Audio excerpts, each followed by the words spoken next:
Here's something I had to admit after years of working on these machines. Front load washers actually do clean better than top loaders.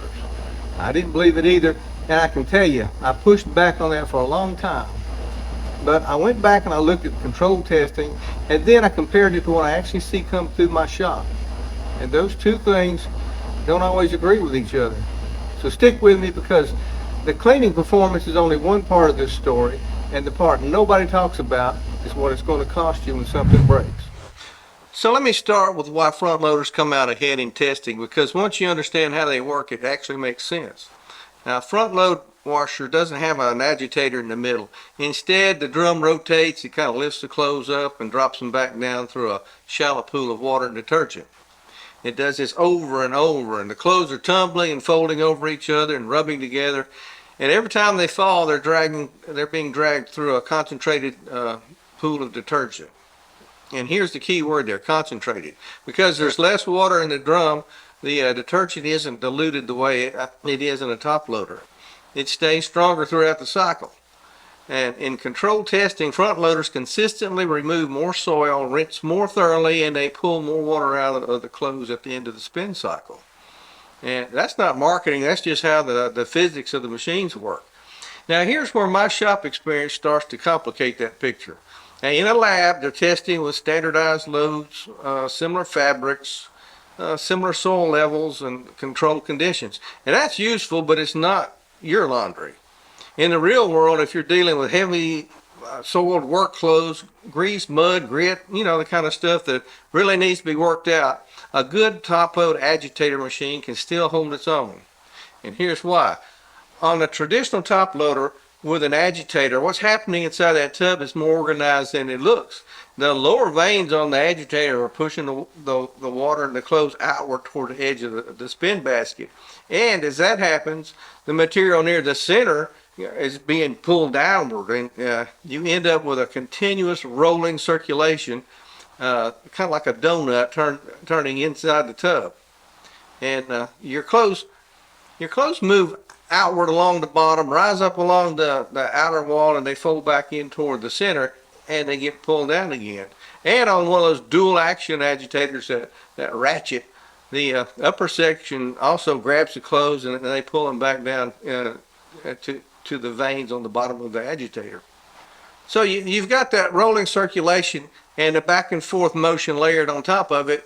It's physical, it's aggressive, and for certain kinds of laundry, that aggression does something that tumbling action doesn't.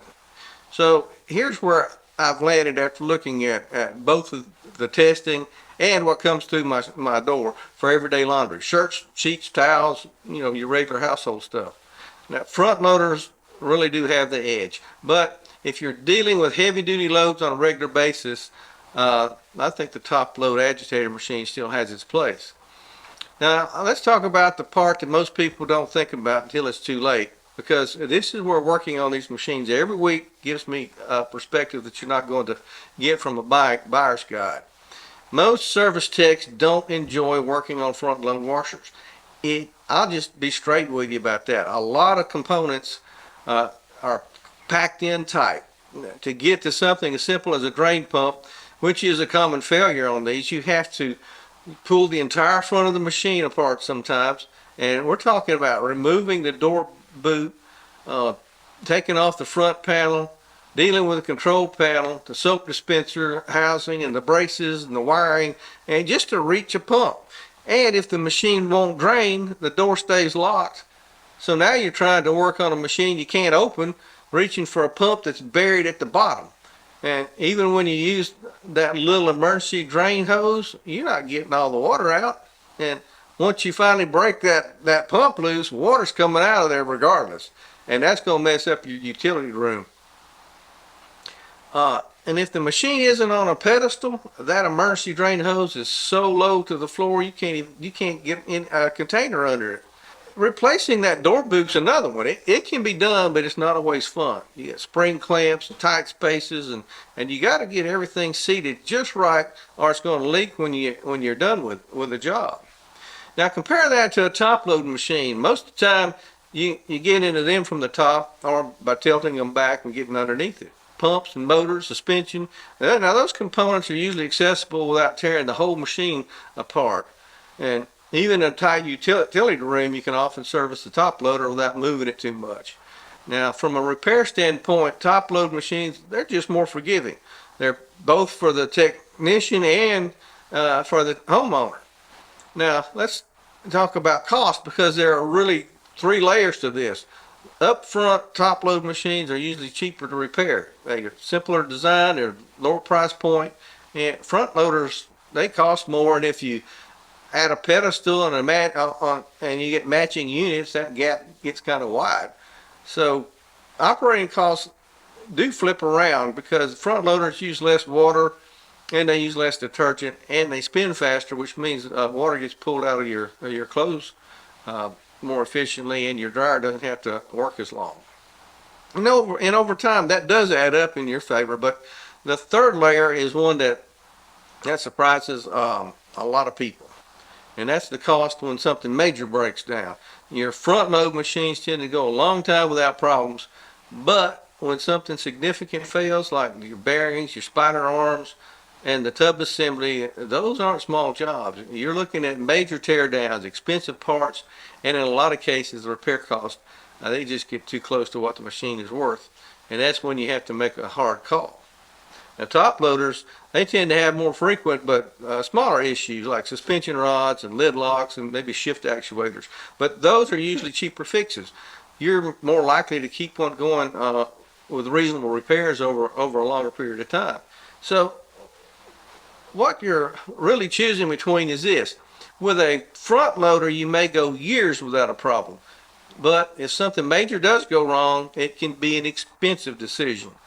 And with the top loaders, you're probably going to be dealing with more minor repairs, but they're usually manageable. And here are a few practical things I need to run through quickly. Space. Now, front loaders can be stacked. Now, if you're tight on square footage, that's going to be a real advantage for you. Top loaders, they need to be side by side because the lid on the washer, it opens upward, and there's no way getting around that. Top loaders are easy on your back. You're standing up, dropping things in. And front loaders sit low to the ground, real low. And you're bending over not a lot unless you bought that extra pedestal package. And those usually have storage drawers underneath, which are pretty handy to have. And this one catches people off guard on these front loaders. Most front load washers open from right to left. I mean that they are hinged on the left-hand side and the door swings left. Now, if you've got a wall on the right, or you're trying to move clothes directly from the washer to the dryer, and a dryer sitting on the left of your washer, that's going to be awkward. You got to pull your clothes out and go over one door and into another one. So you need to check the door swing before you buy. And let's consider maintenance. Top loaders are more forgiving here. There's no door seal, and you don't have to deal with those mold issues. Now, front loaders have that rubber boot that seals the door, and if you don't keep it clean and let it dry between uses, it will start to smell. And the fix is kind of simple. You just wipe it out after every use, and you leave the door cracked. But that door is going to be sitting open a lot of the time, and if that bothers you like it would me in my OCD, you're going to have to factor that in. And when it comes to cycle time, top loaders are going to be faster. Front loaders take longer, but they spin faster, so there's less drying time afterwards. So when you step back and you look at all of this, it's not really a question of which machine is better. It's a question of how you live, what you're washing, and what you're willing to deal with when something eventually breaks, because it's going to break. And if space is tight, efficiency matters, you don't mind the maintenance routine, the front loader, it makes a lot of sense. If you want something simpler, faster, easier to service, and generally kind of less expensive to deal with when things do go wrong, a top load washing machine is still a solid choice. Now, I've got videos on this channel that go into specific machines that I recommend and ones I'd stay away from. And those are worth your time if you're about to make a purchase. So take the time and look through them. And if you want to keep hearing how a repair tech actually sees these machines, go ahead and subscribe. I'm Chip with Harper Knowles, and I am out.